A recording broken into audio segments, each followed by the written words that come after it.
तर नमस्कार मित्रांनो, तर विलेज लाईफ पानशेच्या एका नवीन व्हिडिओमध्ये तुमचं स्वागत आहे.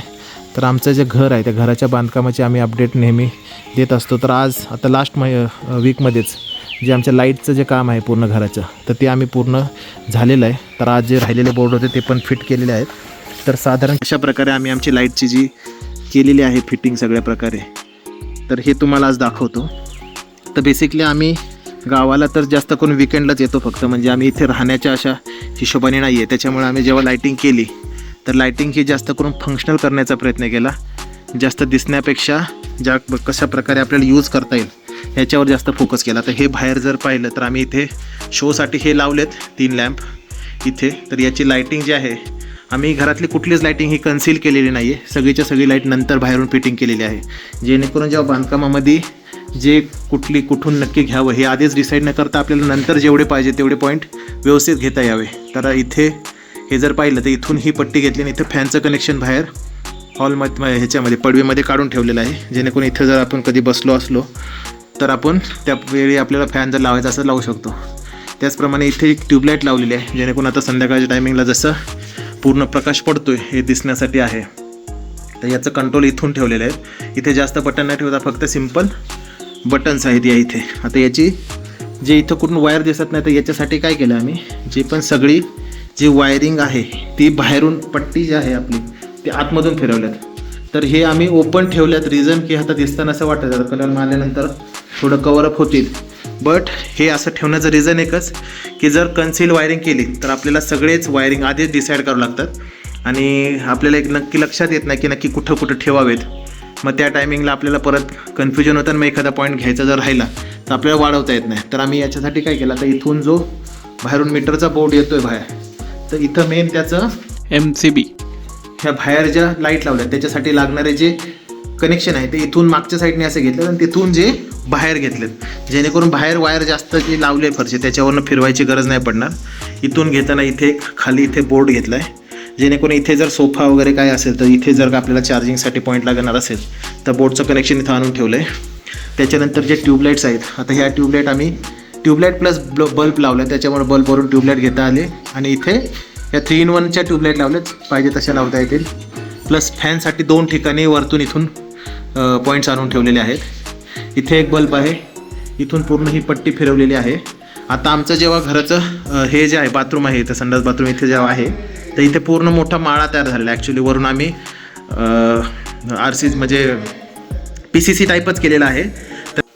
तर आता हे पूर्ण वायर फिरवले आहेत. आता आम्ही इथे करताना काय केलं आहे, जे इन्व्हर्टरसाठी कनेक्शन लागतं तर या बोर्डमधून जे आहे ना तर इथून एक पट्टी नेलेली आहे, इथे इन्व्हर्टरसाठी कनेक्शन ठेवलेलं आहे. जर आमचा जो माळा तयार झाला होता जेव्हा आम्ही बाथरूम केलं तर इथे पूर्णवरती मोठा माळा तयार केला आहे. तर इन्व्हर्टरसाठी इथे बोर्ड ठेवला आहे आणि एक मेन जे कनेक्शन आहे ते तिथं लावलं. तर जेव्हा आपल्याला इन्व्हर्टर आपण आणू तर त्या टायमिंगला फक्त जस्ट इथे इन्व्हर्टर ठेवायचं, इन्व्हर्टरची चार्जिंगची पिन तिथे लावायची आणि ही जी पिन आहे ती इन्व्हर्टरमध्ये लावायची, जेणेकरून आपलं पूर्णपणे कधी पण आपलं इन्व्हर्टर आपण यूज करू शकतो. त्या प्रकारे आपण लाईटिंग करून घेतलेली आहे, जेणे जे मेन जे आपले 5 अँपिअरवाले जे कनेक्शन असतात तर ते सगळे आपण इन्व्हर्टरवरती घेतलेले आहेत आणि बाकीचे जे 15 अँपिअरवाले आहेत ते डायरेक्ट मेन 15 अँपिअरच्या ह्याच्यावरून. आता याच्यानंतर जेव्हा आपण हा जो एक बेडरूम आहे या बेडरूममध्ये पण आपण जेव्हा कनेक्शन घेतलं तिथून सगळे बॅक साईडने आतमध्ये खोल आल्यानंतर इथे फॅनसाठी लागणारे कनेक्शन, परत याच्यामधून इकडे पण लाईट घेताना या साईडला एक जी बाहेर लाईट जाते तर इथून आपण आतमधून ती बाहेर घेतलेली, ही पण पूर्ण पट्टीमधून बाहेरूनच नंतर लावलेली. त्याच्यामुळे आम्हाला जिथे पाहिजे तसं आम्ही नंतर सांगू शकलो की नक्की कुठून वायरिंग घ्यायची आहे. आणि जेव्हा ते बांधकाम चालू होतं त्या टायमिंगला आपल्याला जास्त प्रॉब्लेम नाही झाला की नक्की कुठून वायरी ठेवायचे आणि कसे ठेवायचे. तर जिथे लागेल तिथं आपण आत्ता पण ठेवू शकतो आणि कधी जर फ्युचरमध्ये वाढवायचे जरी झाले तरी आपण कनेक्शन पाहिजे तिथे घेऊ शकतो. तर इथे बल्ब आणि अपोजिट साईडला एक बल्बसाठी कनेक्शन दिलं आहे आणि इथूनच आम्ही याच बोर्डमधून बाहेर एक कनेक्शन दिलं जे की तुम्हाला मी दाखवतो समोर, जेणेकरून समोर लाईट घेता याव्यात जरी फ्युचरमध्ये आपल्याला काही वापरायचं झालं तर त्या साईडसाठी. इथून इथे एक आम्ही हा जो आहे की इथे TV लावायच्या हिशोबाने हे करण्यासाठी इथं ठेवलेलं आहे आणि इथे बोर्ड ठेवला आहे, जेणेकरून TV किंवा चार्जर वगैरे काय लावायचं असेल तर इथे सध्या 2-3 पिनांचा बोर्ड घेतला आहे आणि ह्या इथे TV लावायचा विचार आहे. आणि त्याच्यानंतर हे बाथरूममध्ये वगैरे आहे, इथे बेसिन आहे तर या ठिकाणी अशा पूर्ण वायरिंग घेऊन या इथून जसे हे जे बाहेर बोर्डसाठी TVसाठी लागते ते इथून आतमधून आहे आणि हे बाथरूमसाठीचे सगळे बोर्ड्स या साईडला ठेवला आहे, या साईडला न ठेवता आतमध्ये लाईट वगैरे लावलेले आहेत मस्त बल्ब घेऊन. इथे प्लस गिझरसाठीचे कनेक्शन आतमध्ये घेऊन ठेवलेत. त्याच्यानंतर इकडे हे बाथरूम आहे आपलं संडास बाथरूम, इथे पण कनेक्शन घेऊन ठेवले. आणि इथून मग जो आहे मेन घराचा हा तर आपला एक छोटा बेडरूम आहे. हा जो आहे ऑलमोस्ट आता जर पाहिलं हा 10 बाय म्हणजे आय थिंक 10 बाय 9.5च्या आसपास आपला हा बेडरूम तयार होतो आहे. हॉल पण आपला ॲक्च्युली असा जराशी प्लॅनिंगमध्ये हे झाल्यामुळे तो हॉल 9.5 बाय 18च्या आसपास होतो आहे. त्याच्यानंतर हा आहे आपला मोठा बेडरूम मेन. तर या बेडरूममध्ये बाथरूम अटॅच्ड आहे. तर इथे पण पूर्ण जेव्हा कनेक्शन घेतलं तर इथं जे फॅनचे वगैरे मेन बोर्डचं कनेक्शन इथून आहे, त्याच्यामध्ये एक सॉकेट ठेवलेलं आहे ज्याने की हे ट्यूबलाईट वगैरे कनेक्शन कंट्रोल होतात. प्लस इथे जे आहे इथे पण आम्ही एक पिन पण ठेवलेलं आहे जेणेकरून सॉकेट काही जरी यूज करायचा झाला तरी तो यूज करता यावा अशा हिशोबाने एक सॉकेट पण ठेवलं आहे. त्याच्यानंतर जे कनेक्शन आहे आतमध्ये लाईटिंगसाठीचे तसं बाथरूमसाठी, तर हे इथे सगळे हा बोर्ड या ठिकाणी आहे. इथे बल्ब आहे आणि इथे आपण इन फ्युचरमध्ये जर का गिझर लावायचा झाला तर त्यासाठी कनेक्शन हे काढून ठेवलेले आहेत. आणि त्याच्यानंतर हे घर आतमध्ये बेडरूममध्ये पण इथे एक बल्बसाठीचं ऑप्शन ठेवलं आहे. फॅनसाठीचे कनेक्शन हे करून ठेवलेत, आणून ठेवलेत, फॅन जोडायचे आहेत. आणि इथे पण आपण जेव्हा बेड आहे तर बेडच्या शेजारी पण एक 2 पिन ह्याच्यासाठीचा एक बोर्ड आणून ठेवलेला आहे. आणि याच्यानंतर इथून पण बाहेर जो आहे घराच्या तर या साईडने पण जर बाहेर दिसेल तर इथं बाहेर एक बल्ब आणून ठेवलेला आहे जेणेकरून आपला जो बॅक साईड आहे तिथे पण आपल्याला लाईट जर घ्यायची असेल तर तेव्हा त्याचा यूज झाला पाहिजे म्हणून. आणि हे पूर्णपणे आता बाहेरच्या साईडने जरी पाहिलं तर बाहेरच्या साईडने पण आम्ही बोर्ड वगैरे घेऊन ठेवलेले आहेत, बोर्डचे कनेक्शन्स. इवन ही आमची जे पडवी आहे, आता हे किचन झालं, किचनमध्ये पण आम्ही कनेक्शन घेताना हा जो आहे मेन तर हा जो बोर्ड आहे तर आता आपण किचनची फिटिंग बघूया. तर किचनमध्ये जेव्हा आपण येतो तर किचनमध्ये आम्ही जेव्हा कनेक्शन घेतलं हे सगळंच पूर्ण ओपन वायरिंग जे आहे पट्टीमधून.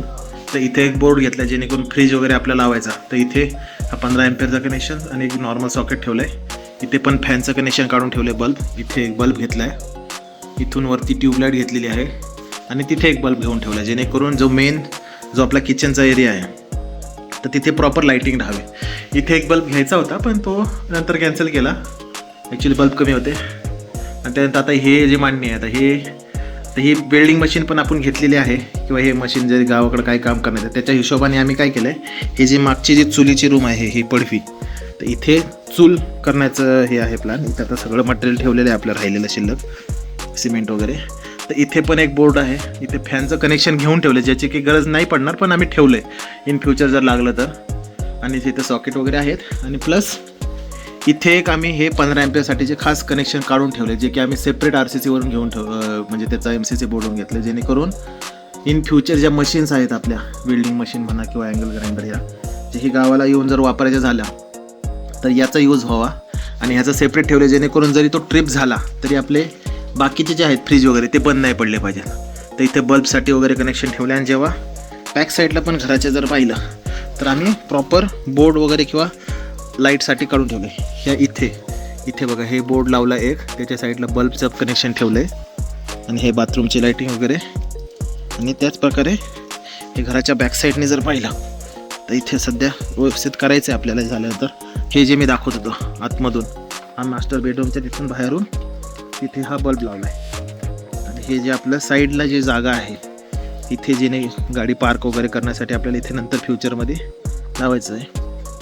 तर इथे पण बोर्ड घेऊन ठेवला आहे बाहेर. आणि बाहेरून हे जो हॉल आहे आपला तर इथून लाईटिंग बाहेरून नंतर घ्यायची आहे आपल्याला.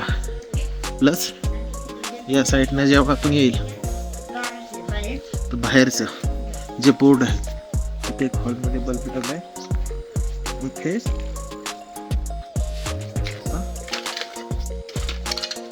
बोर्ड लावला आहे जेणेकरून उन्हाळ्यामध्ये दिवाळीमध्ये आपल्याला जर माळा वगैरे लावायच्या झाल्या घराला तर कनेक्शन कमी नाही पडले पाहिजेत. आणि ह्या साईडला पण इकडे ठेवलेलं आहे इथे ॲक्च्युली कनेक्शन काढायचं होतं पण ते राहिले बघायला लागेल इथे. ते इथे कनेक्शन घ्यायचं आहे. तर अशा प्रकारे आपली ही जी आहे पाईपलाईन पण ही बाहेरून साईडनेच ठेवलेली आहे सगळी. तर आता हे चालू आहे अजून थोडंफार. आता हे कशा प्रकारे आहे ते दाखवेल तुम्हाला पाईपलाईनचं कनेक्शनचं एकदा. तर या व्हिडिओमध्ये एवढंच. तर भेटूया पुढंच नवीन एका व्हिडिओमध्ये.